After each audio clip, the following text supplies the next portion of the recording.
Hello and welcome to episode 3. In the last episode, you saw me go to Tripoli in North Lebanon, and today we'll be covering Batroun. Welcome to Batroun in Lebanon. This is quite an amazing city. It has completely transformed over the last couple of years after COVID, and it's turned into a very popular and most sought-after destination in Lebanon. This vibrant city is a gem that combines rich historical heritage as well as a modern allure. It has ancient streets with trendy boutiques and charming restaurants and cafes that really nicely blend the old and new Batroun. The beaches here are beautiful, azure blue, havens of relaxation, and this place has a really warm vibe. On one side, you've got great nightlife and, really young people coming here to spend vacation time. At the same time, you have churches and historical monuments that have stood the test of time. So today, Mira and I have taken a golf cart. They have a lot of tuk-tuks and golf carts here. So we've hired a golf cart and we are going to do a quick tour of Batroun, look at some of the famous spots here. We're going to start with Naji's Lemonade.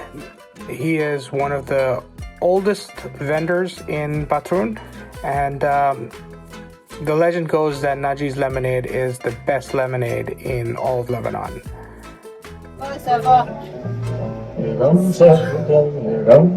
Batroun became really famous for lemonade. Yeah. It was surrounded by lemon groves. Okay. And in 2012, we took the world record for the largest cup of lemonade. Okay. 5,534 liters. Wow. That was one cup? One cup. Yeah, you can see it there in the picture. Oh, yeah. And Naji took the certificate from the Guinness World. Okay. So we're gonna get to taste the lemonade that he does. Which size do you want? The small one.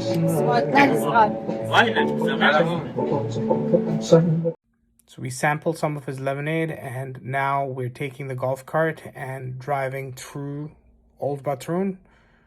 So the construction is still very traditional from the Ottoman period, but the shops are transformed into modern shops. Okay. Guest houses, restaurants, cafes, and still the upper floors, starting the first floor and up, are still the residential places of the Batrounian people from that time. Mm-hmm.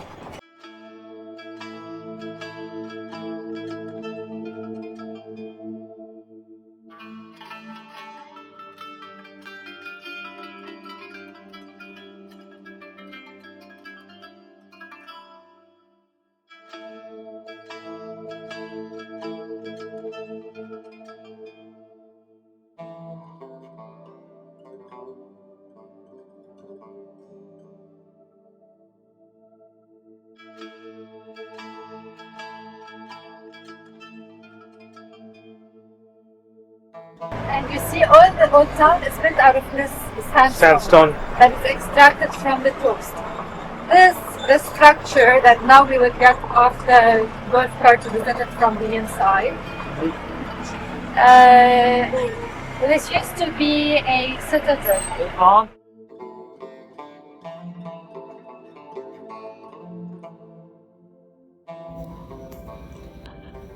Batroun feels like a pause. The Mediterranean slows everything down here. Fishing boats, stone walls, salt in the air. This town has seen Phoenicians, Romans, Crusaders, and yet today it's calm. Not because history passed it by, but because it's absorbed history and kept going.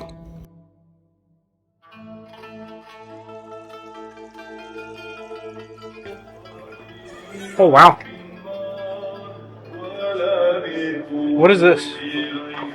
This is the church for the Greek Orthodox. Okay.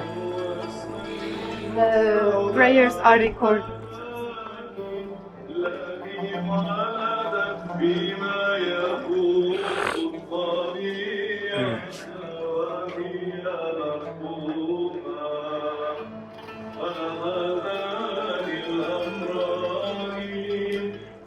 Wow.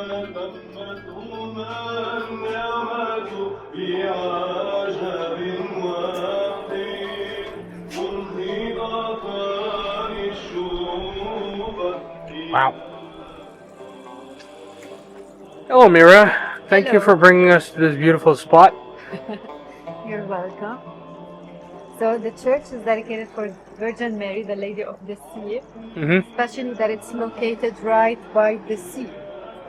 And in front of us, we have a wall that we call the Phoenician wall. This was naturally petrified and carved by the people of Batroun during the Phoenician period. From the Phoenician period all the way to the Roman period, to the 2nd century AD. And so you have to imagine that this was sand dunes millions of years ago that got petrified and was one platform, all on the same level. So we can see part of the platform already here and in different parts of Batroun.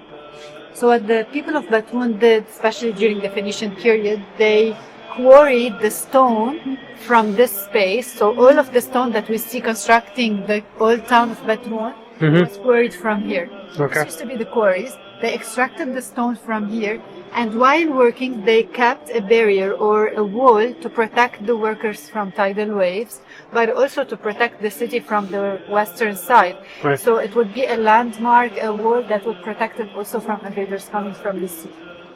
And what we still have here, remaining from the wall, is 220 meters in length, more or less, and 5 meters in height, and a maximum of 2 meters in thickness. Okay.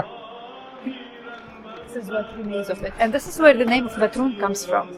What does Batroun mean, though? Batroun is the Arabized version of the name. And of course, we have different ways to translate or to explain the name. Yeah. But it's deriving from the original Phoenician word, bitter. Phoenicians had created an alphabet that was only consonants and no vowels were included in it. Oh, like so Beirut was BRT. Exactly. So bitter means, or butter in Arabic nowadays means to cut, because it was cut from its own stones. Okay. That later on the different civilizations that came, arrived and conquered, they gave it a different tonality or a different name to the city. So it became known as Batroun, Batroun, Patron, Batrouna, and also Botris, especially during the Greek and Roman period, which means a bunch of grapes. Because it was also famous for the production of wine. Still until today, we have more than 9 wineries in the district of Batroun that still produce wine. Okay. So I don't know if you went in or no. If you're interested. Sure.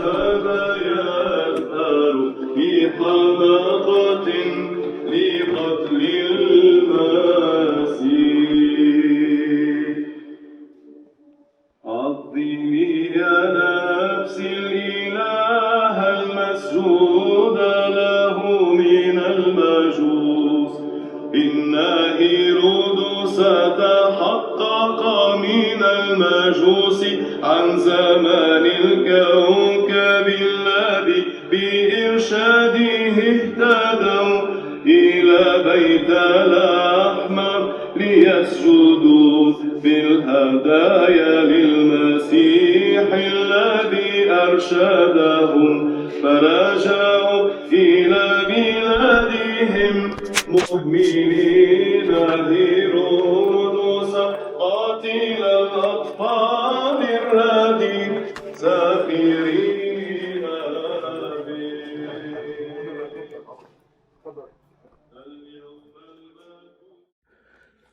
Whenever we hear Arabic on the news or in television, it's made to sound really harsh and frightening. But this is what Arabic actually sounds like when it's conversational. هاي كيفك؟ عم تونس أنا بعدين ممكن نشوف أنا إذا نعمل شيء بالجبال عرفنا جبل أنا كنت مع الألانتين هون ولا؟ إيه ولا ليبان كل ليبان إذا صار عارفهم كل إيه نفسي سكواد إن شاء الله أوقفنا كثير Been here for 2 or 3 years. Very friendly. Like in Batroun, we are famous for water sports, especially stand-up paddling when the sea is in this condition. And she goes on the paddle board with people. Oh wow! It's this friendly. And whenever someone's swimming here, she comes and tries It's to always swim. here. It doesn't go away. Yeah, no, it flies around Batroun from place to place.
Tourists or people that come from different parts of Lebanon to spend the summer here in Batroun. So do you do like Airbnbs?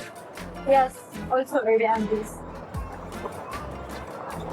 And few of them homes or houses are still being inhabited by locals. Like this is locals' place. Okay.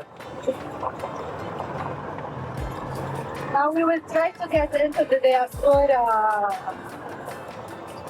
village or the diaspora square. Because it's really nice to explore it. It was created as a space starting, I think, 2008 more or less.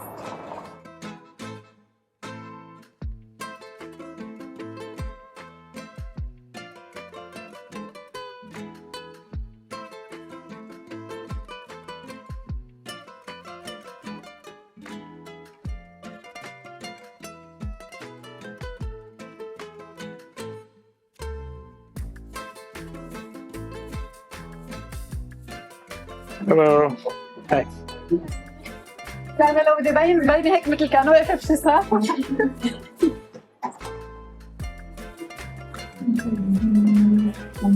Wow. We are in a space that is called the Diaspora Village or the Diaspora Square. Okay. This used to be a residential neighborhood. Up until 2008, more or less. Okay. It used to be known as Hayy al-Al'a in Arabic, which means the neighborhood of the castle. Because this is where the Phoenician castle was located, and later on, this is where the Crusades had built their castle when they arrived to Batroun. But then it was destroyed during later periods. So during the Ottoman period, the people of Batroun reconstructed the space randomly, and it became a residential neighborhood. Okay. But then around 2008, the Ministry of Culture and the General Directorate of Antiquities decided to excavate the space. So they discovered the ruins of the old castle. But because we don't have the finances in Lebanon, so they couldn't uncover it and reconstruct the castle. What they did is they kept it underground. So they restored it and they kept the ruins underground. There are some places around the square that are accessible. You can see it? Okay. You can see what remained of the castle and the stones, the big stones that we see on the surrounding of this space, like the outer part of the space.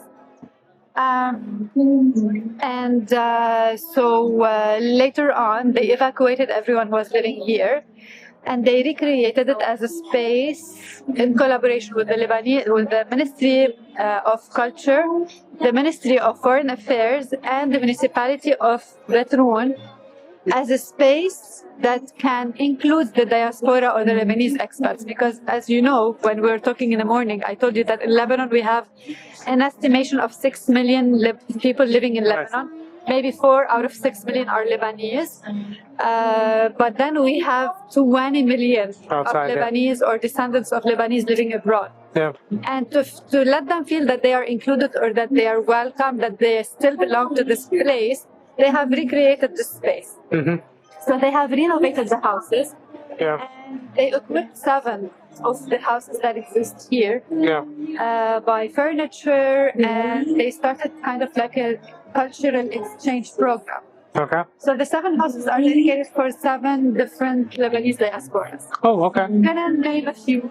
Like the house there behind, under the orange tree is the Lebanese Russian house. Okay. Here we have the Lebanese Brazilian, the Lebanese American, the Lebanese Emirati, the Lebanese African, Mexican, and Canadian. Okay.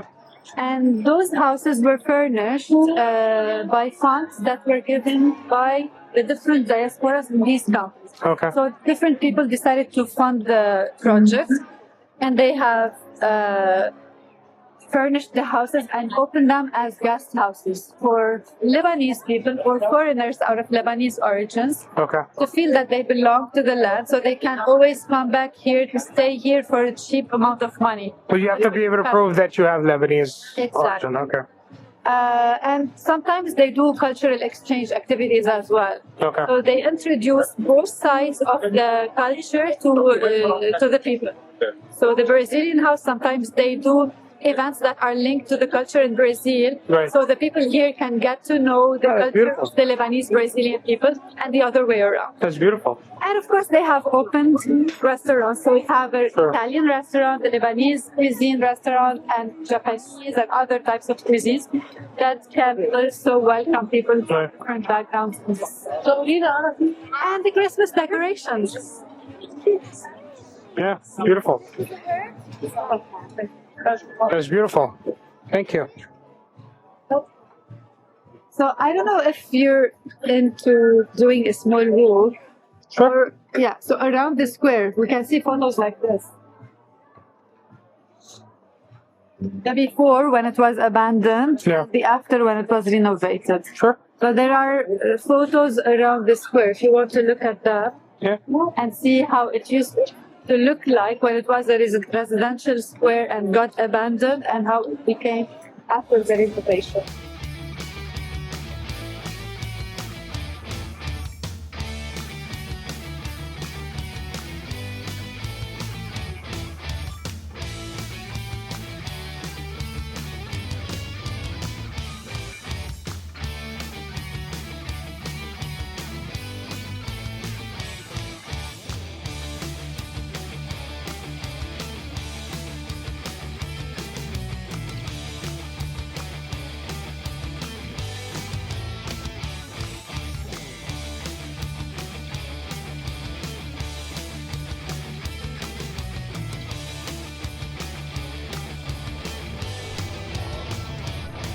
Good boy. Good boy. Good boy. The Maronite community. You can see the statue of Saint Stephen on the top holding a palm branch. Yeah. Saint Stephen is the patron saint of Batroun. Okay. And in Batroun, in every family, there's at least one person that is called after named after Saint Stephen. So Stephanie, Steve, Stephen, Stefan, Stefan, Estefan, Sven. Okay. All names deriving from the word.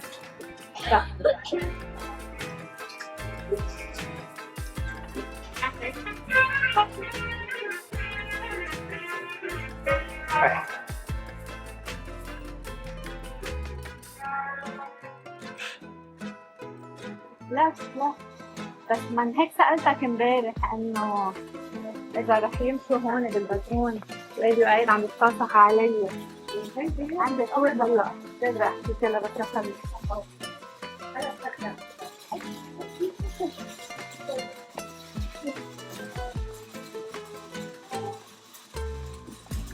And here you can see also the construction of this group of bedrooms.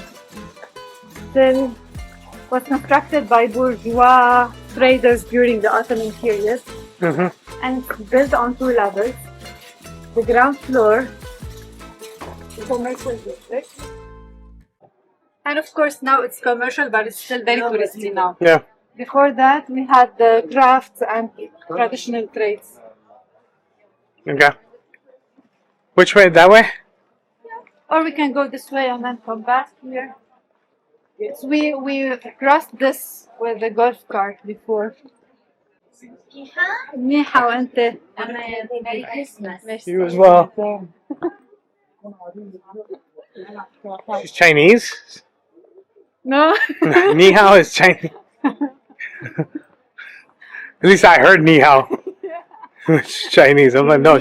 منيحة means good. Oh, okay. Ni hao. It's Chinese. So we are now passing by the Beirut port. This is where in 2020 the explosion occurred, which cost Lebanon so much money. So many people were impacted by it. There were some who died in it. Here's a clip off the blast. It's definitely a pivotal moment in the history of this country. So as my last evening in Lebanon is about to come to an end, I can't help but think to myself, how many different shades of Lebanon I was able to see in my brief stay here. There's obviously the glitter and glamour of Beirut, but then there's also the ancient ruins and the struggles that Tripoli has seen, as well as the culture and the heritage of that city. And Batroun is right in the middle, both geographically as well as in terms of where it's at in its time. So much of diversity and heritage in such a small country. This is definitely not the last time that I'm coming to this beautiful part of the world.